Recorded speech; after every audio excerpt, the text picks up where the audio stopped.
The Lord be with you. And with your spirit. A reading from the Holy Gospel according to Mark. Glory to you, O Lord.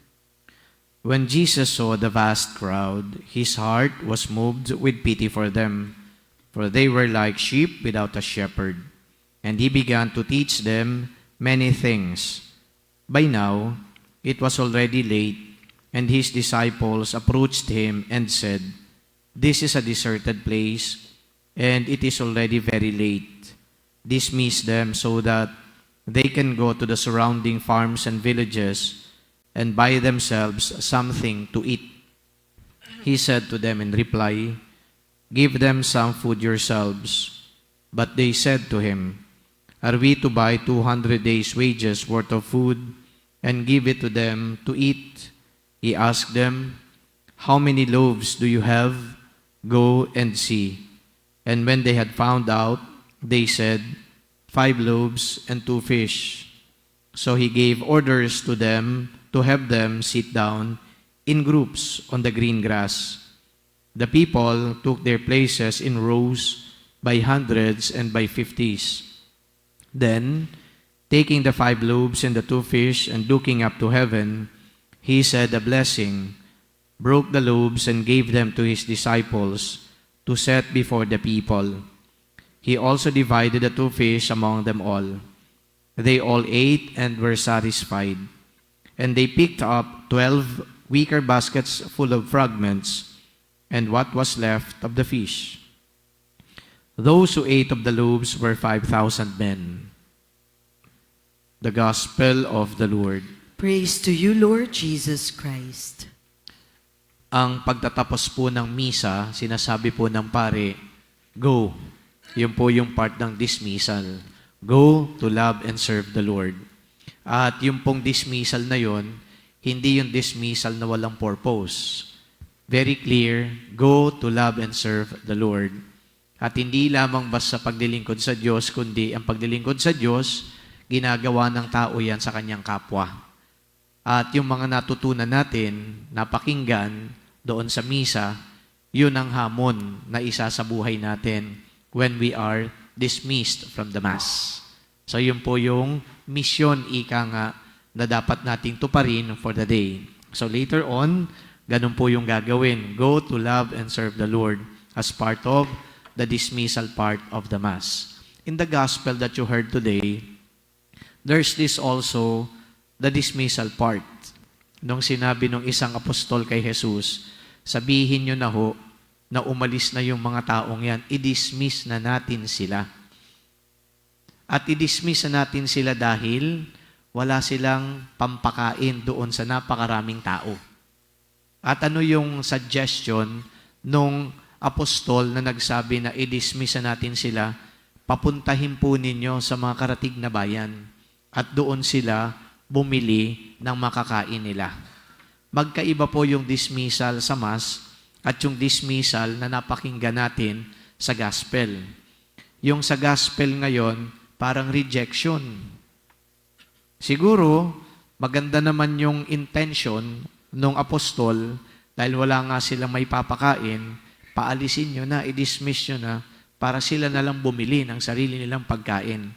But then of course, it doesn't look good and it doesn't sit well with Christ. And Christ ordered the apostle to let the people sit in rows. At nagtanong na lang siya kung ano ang meron yung mga taong ando doon. And the rest, of course, is history, meaning that Christ was able to feed 5,000 men. So yung dismissal dito sa gospel, rejection. Alisin mo na yan, problema pa natin yan. Sa buhay po natin, may mga bagay na dapat tayong i-reject. Very obvious na yan. Yung kasalanan dapat nating i-reject. Pwede din nating i-reject yung mga tao. Yung mga tao na toxic sa buhay natin. Di ba?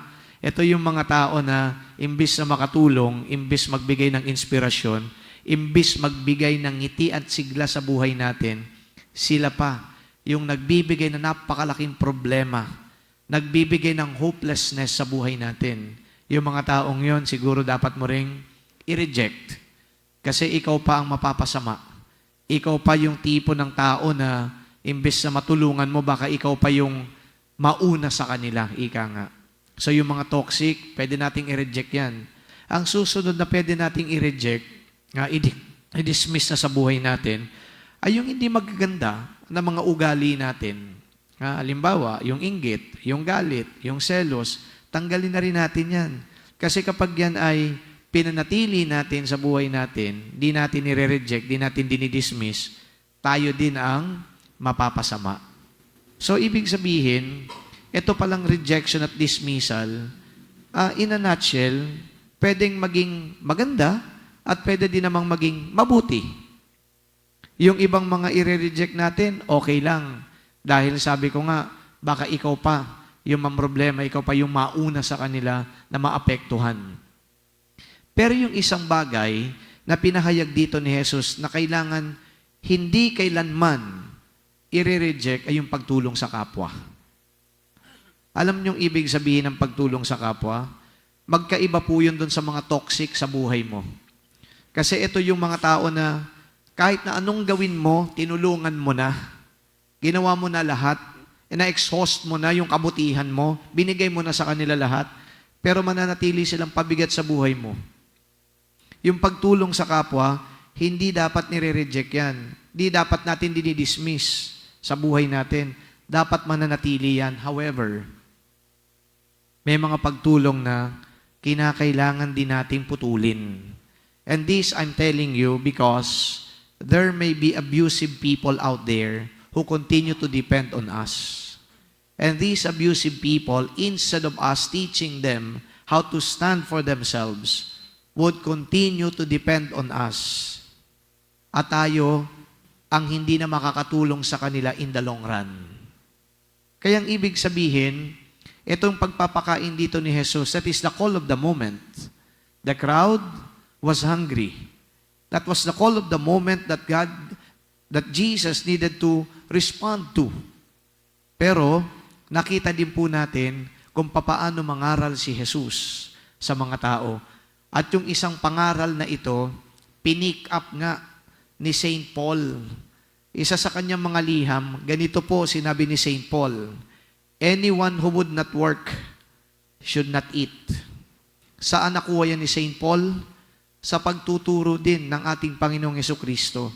Sapagkat si Jesucristo, tinuturuan din tayo na dapat maging masinop, maging matulungin din sa ating kapwa, at higit sa lahat, tayo ay tumayo din sa sarili nating paa.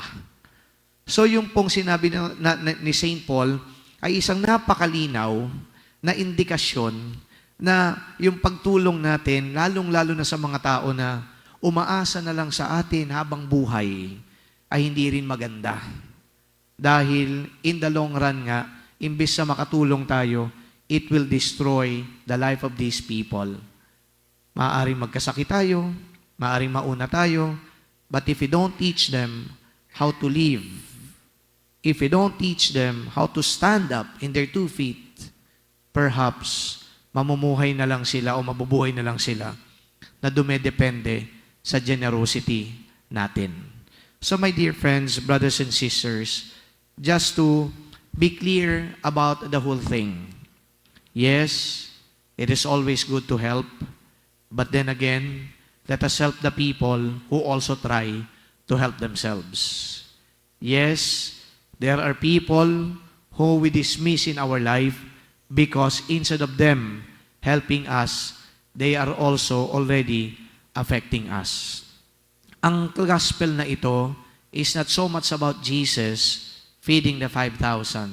But I guess, in a deeper sense, itong gospel na ito ay pagtuturo sa atin kung papaano tayo maging resourceful, kung papaano tayo maging resilient, at kung papaano din tayo tatayo sa sarili nating mga paa. Nung sinabi na, anong meron kayo dyan, that's being resourceful. Nung sinabi na gutom na sila, pero naghihintay pa rin kay Jesus, people are resilient. At nung sinabi na dapat tumayo tayo sa sarili nating paa, malinaw na ito yung ibinibigay na hamon ni Jesus sa mga nakatanggap na ng biyaya sa Kanya. In the end, brothers and sisters, let us be blessings to others. And those people who have been recipients of our blessings, we pray that they too may become blessings to others. Amen.